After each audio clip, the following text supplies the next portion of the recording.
Hello बच्चा party, welcome to one shot revision series. क्योंकि तुम्हारे एग्जाम्स आ गए हैं भाई बहुत ज्यादा करीब, तो फटाफट से हम शुरू करते हैं रिवाइज करना अपना chapter number 3, mystery of food. Food में क्या मिस्ट्री छुपी हुई है, इसको आज हम वापस से रिवाइज करने वाले हैं। तो बिना देरी किए हुए चलते हैं, मिलते हैं हमारी दोस्त दिशा से, जो हमें इस चैप्टर में मिली थी। दिशा की थी 2 दिन की छुट्टियां, है ना, याद है ना। और फ्राइडे को वो अपना टिफिन स्कूल में भूल गई थी। मंडे को जब वो वापस स्कूल गई, उसने अपना टिफिन खोला, उसको दिखा कि उसका फेवरेट फूड उत्तपम एकदम खराब हो चुका है। उसमें से बहुत गंदी स्मेल आ रही है और साथ ही साथ उत्तपम पे कुछ तो पैचेस, दाग लग चुके हैं, दाग पड़े हुए हैं। ओके, अब वो सोच रही है कि घर जाके मैं इस बात का पता जरूर लगाऊंगी कि आखिर मेरे टिफिन को हुआ क्या है, मेरे उत्तपम को हुआ क्या है, आखिर ये ऐसा कैसे हुआ। जैसे ही वो घर पहुंची, उसने अपने भैया से, अपने बड़े भैया से, जिसको अन्ना बोलते हैं, ठीक है, आदित्य उसके भैया का नाम था, उससे पूछा कि भैया ये क्या हुआ है मेरे उत्तपम को, ये इस पे दाग क्यों पड़ गए, ये पैचेस कैसे हैं। तो उसके भैया ने बताया कि दिशा, इसको बोलते हैं मोल्ड। क्या बोलते हैं इसको? मोल्ड। और ये जो तुम देख रही हो, ये इसलिए हुआ है क्योंकि इसमें माइक्रोब्स का अटैक हो गया है। माइक्रोब्स क्या होते हैं? अब ये माइक्रोब्स यानी टाइनी लिविंग थिंग्स या लिविंग ऑर्गेनिज्म, बहुत छोटे छोटे लिविंग ऑर्गेनिज्म होते हैं जो कि ग्रो करते हैं तो चीजें खराब होने लगती हैं। ओके, अब दिशा ने बोला कितने छोटे होते हैं, क्या एक जुए जितने छोटे होते हैं? तो उसके भैया ने बोला नहीं, उससे भी ज्यादा छोटे, इतने छोटे कि तुम अपनी इन आंखों से ऐसे नहीं देख सकती। एक इंस्ट्रूमेंट की जरूरत पड़ती है, उस इंस्ट्रूमेंट का नाम है माइक्रोस्कोप। क्या नाम है? माइक्रोस्कोप। और तुम्हें पता है कि सारे माइक्रोब्स खराब नहीं होते, सारे माइक्रोब्स चीजों को खराब नहीं करते। कुछ अच्छे माइक्रोब्स भी होते हैं, जैसे कुछ ऐसे माइक्रोब्स होते हैं जो दही जमाने में मदद करते हैं, हमारे पेट में होते हैं तो डाइजेशन में हेल्प करते हैं। ओके, लेकिन कुछ ऐसे माइक्रोब्स होते हैं जो हमें बीमार कर देते हैं, चीज़ों को खराब कर देते हैं, चीज़ों को स्पॉइल कर देते हैं। ओके, अब can they also change the taste and smell of the uttapam and other food items.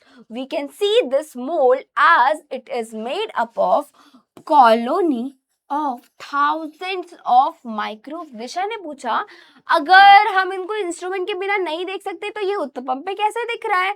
तो उसके भैया ने बताया इसलिए क्योंकि इस पे बहुत सारे थाउजेंड्स ऑफ, एकदम कॉलोनी में माइक्रोब्स का अटैक हुआ है, इसलिए हमें ये पैचेस दिखाई पड़ रहे हैं। दिशा आई लाइट अप विथ क्यूरियोसिटी। अब दिशा को जानना था और ज्यादा इसके बारे में, लेकिन उसने अपनी एक डायरी बनाई और डायरी में लिखना शुरू किया उसको जो जो पता चल रहा है। तो सबसे पहले उसको पता चला माइक्रोब्स आखिर क्या होते हैं।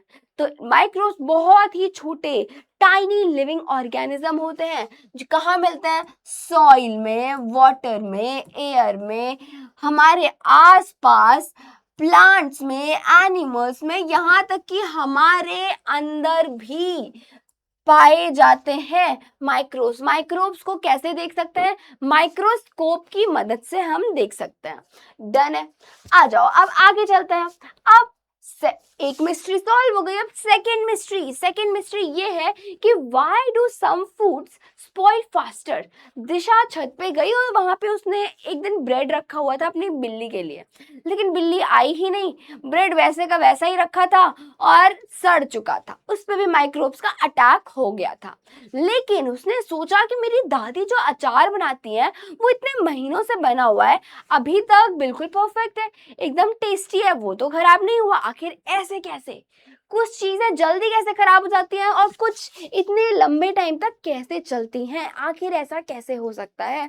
तो अब दिशा वापस से अपने भैया के पास गई। ओके, ठीक है, अपने भैया के पास गई वापस से। अब उसके भैया ने बताया क्योंकि माइक्रोब्स को ग्रो करने के लिए चाहिए बच्चा पार्टी मॉइस्चर, एयर और राइट टेम्परेचर। ठीक है, माइक्रोब्स को ग्रो करने के लिए चाहिए मॉइस्चर, एयर, राइट टेम्परेचर। अब अगर इनमें से कोई भी एक चीज हम हटा दें, कम कर दें, ठीक है, तो क्या होगा, माइक्रोब्स ग्रो नहीं कर पाएंगे। तो जब भी हम अचार बनाते हैं तो क्या करते हैं, आगे जानेंगे कि ऐसा क्या करते हैं कि वो अचार बहुत लंबे टाइम तक चलता रहता है। ओके, अब दिशा ने अपने फिर से डायरी में लिखा दूसरी फाइंडिंग, दूसरी मिस्ट्री से उसको क्या पता चला कि we need to keep air and water away from the microbes. अगर मॉइस्चर, एयर और राइट टेम्परेचर, इनमें से कोई भी एक चीज हम माइक्रोब्स को ना दे तो क्या होगा, वो ग्रो नहीं कर पाएंगे। डन है। अब बारी आती है मिस्ट्री 3 की, how do we save our food from spoilage. हम अपने खाने को खराब होने से कैसे बचाएं, कैसे प्रिजर्व करें।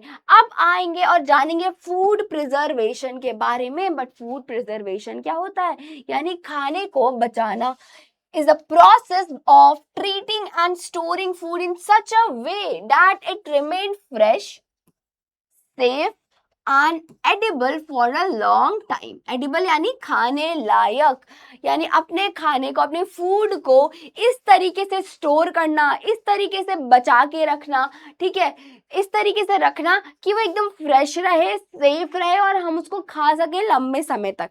इस प्रोसेस को बोलते हैं फूड प्रिजर्वेशन। अब फूड प्रिजर्वेशन कैसे किया जाता है, बहुत सारे अलग अलग तरीके हैं, जैसे ऑयल और विनेगर मिला के, ठीक है, तेल और सिरका मिला के, storing in air tight container, एकदम एयर टाइट डब्बों में स्टोर करके रखते हैं ना हम अपने नमकीन बिस्किट को, एकदम एयर टाइट डब्बे में, जैसे वो सिले ना, खराब ना हो। कोल्ड ट्रीटमेंट, फ्रिज में रखते हैं जैसे चीजें खराब ना हो। और क्या करते हैं, हीट ट्रीटमेंट, गर्म भी करते हैं, जैसे दूध को गर्म कर देते हैं जैसे फट ना जाए दूध, है ना। कॉमन सॉल्ट, नमक, चीनी से भी करते हैं, शुगर जैसे जेली, जैम, ये सब बनाते हैं, ठीक है। ये सब अलग अलग तरीके हैं किसके, फूड प्रिजर्वेशन के। आ जाओ एक एक करके जानते हैं। पहला है ड्राइंग एंड डिहाइड्रेशन, यानी चीजों को सुखाना, उनसे उनका नमी, मॉइस्चर, पानी कंटेंट को अलग करना, निकाल लेना। जैसे हम मिर्चियाँ क्या करते हैं, मिर्ची ऐसे धूप में सुखाते हैं, उससे क्या होता है, उसके अंदर की नमी, मॉइस्चर खत्म हो जाता है। अब उस मिर्ची को हम लंबे टाइम तक स्टोर करके रख सकते हैं और वो नहीं खराब होगी। ओके, क्या किया हमने, drying in the sun remove the moisture from the chilies, without moisture microbes cannot grow। Done है। तीसरी फाइंडिंग मिल गई है, आगे चलते हैं। अब नेक्स्ट क्या तरीका है, pickling and oiling. Pickling and oiling यानी अचार जैसे बनता है ना, अचार बनाते हैं तो क्या करते हैं, तेल मिलाते हैं उसमें। क्यों तेल मिलाते हैं, तेल इसलिए मिलाते हैं क्योंकि वो क्या करता है, oil keeps out air, air को वो ब्लॉक कर देता है, एयर को अंदर नहीं आने देता है ना। Stop the growth of microbes, अब जब एयर ही नहीं आएगी माइक्रोब्स कैसे ग्रो करेंगे। ओके, आगे चलता है। ना होता है रेफ्रिजरेशन एंड फ्रीजिंग, फ्रिज में रखते हैं हम अपने सामान जैसे खराब ना हो। ऐसे क्या होता है, राइट टेम्परेचर नहीं मिलता है माइक्रोब्स को और वो ग्रो नहीं कर पाते हैं, है ना। Cold treatment slow down microbes, microbes की ग्रोथ जो है एकदम स्लो हो जाती है, एकदम स्लो, अगर हम उसको कोल्ड ट्रीटमेंट देते हैं। अब एक और सवाल आता है कि why does butter need refrigeration and ghee does not. आपने ध्यान दिया होगा कि बटर को हमें फ्रिज में रखना पड़ता है, लेकिन जो घी होता है, जो घी हमने घर पे बनाया है, उसको हम बाहर ही रखते हैं, है ना। फ्रिज में रखने की जरूरत नहीं पड़ती, बाहर भी वो एकदम एकदम परफेक्ट रहता है, खराब नहीं होता। ऐसा क्यों होता है, क्योंकि बच्चा आपको याद है कि बटर कैसे बनता है, घी कैसे बनता है, घर पे मम्मी से जाके पूछना। लेकिन मैं तुमको पहले ही बता देती हूँ कि देखो, बटर क्या करते हैं, अपने घर में दूध आता है, दूध में मलाई जमती है, मलाई को अलग अलग निकाल के रखते रहते हैं, है ना। फिर एक दिन उस मलाई को एकदम मथ मथ के क्या बनाते हैं हम, बटर, मक्खन बनाते हैं, राइट। अब वो बन गया है बटर। अब अगर उस बटर को एकदम हीट करके उबाल दिया जाए, उबालेंगे तो क्या होगा, उसमें जो पानी होगा, उसमें जो मॉइस्चर होगा, उसमें जो वाटर का नमी होगी, वो पूरा पानी भाप बन के उड़ जाएगा। यानी उसमें से पानी, वाटर, मॉइस्चर खत्म हो गया है, ठीक है। अब क्या बचा, अब जो भी बचा है उसको बोलते हैं घी। घी में बिल्कुल वाटर कंटेंट जीरो है, पानी नहीं है उसमें, इसलिए ये खराब नहीं होता, मॉइस्चर नहीं है। जबकि बटर में पानी है, मॉइस्चर है, नमी है, इसलिए ये खराब हो सकता है, इसलिए इसको हमें फ्रिज में रखना पड़ता है। डन, समझे, समझे? There are many ways in which food is being preserved. क्या है? अन्ना ने दिशा को बताया है कि in food factories food is preserved in airtight cans. Factories में क्या करते हैं? फूड फैक्ट्रीज में एयर टाइट कैंस में फूड को स्टोर करते हैं, packaging to keep microbes away from the food. और इस तरीके से पैकेजिंग करते हैं कि माइक्रोब्स दूर रहे, ग्रो ना कर पाए। डन है। अब इनडाइजेशन एंड होम रेमेडीज। अब एक दिन क्या हुआ, उसके बड़े भैया अन्ना, उसका पेट बहुत दुखने लगा। अब आपके घर में भी कभी ऐसा हुआ है कि आपका पेट दुख रहा है और आपकी मम्मी ने आपको मट्ठा, बटर मिल्क या फिर दही खाने को दी हो, है ना? क्या क्यों देते हैं ऐसे? क्योंकि उनके अंदर ऐसे गुड बैक्टीरियाज होते हैं, अच्छे बैक्टीरिया, ऐसे अच्छे माइक्रोब्स होते हैं जो आपकी गट हेल्थ यानी डाइजेशन को इम्प्रूव करते हैं। ओके, यानी सारे के सारे माइक्रोब्स खराब नहीं होते, कुछ अच्छे माइक्रोब्स होते हैं, कुछ बुरे माइक्रोब्स होते हैं। बुरे माइक्रोब्स हमें बीमार करते हैं, चीज़ों को खराब करते हैं, फूड को स्पॉइल करते हैं, फूड पॉइजनिंग फैलाते हैं। लेकिन अच्छे माइक्रोब्स भी होते हैं, जैसे दही में होते हैं, है ना, बटर मिल्क में होते हैं। ओके, वो हमारा डाइजेशन इम्प्रूव करते हैं। डन है।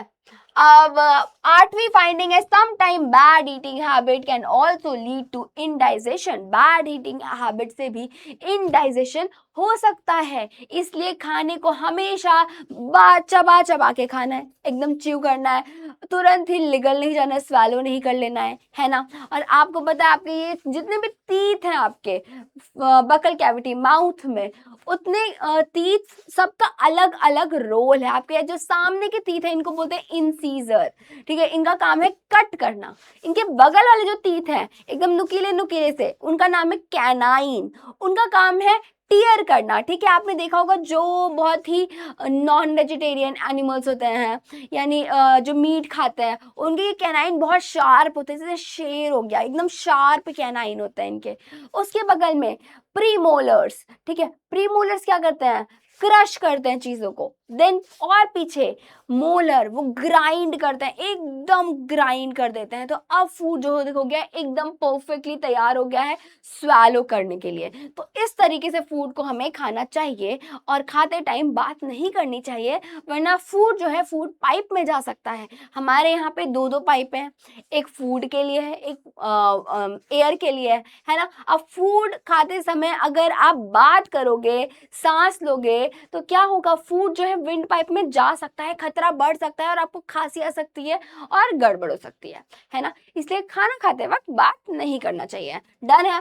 तो अपनी ईटिंग हैबिट हमें सुधारनी है, अच्छे से खाना खाना है, हेल्दी एंड फिट रहना है और एग्जाम में अच्छा स्कोर भी करना है। इसलिए इस चैप्टर को वापस से रिवाइज कर लेना। मिलते हैं नेक्स्ट चैप्टर में, तब तक के लिए bye bye, all the best for your exams.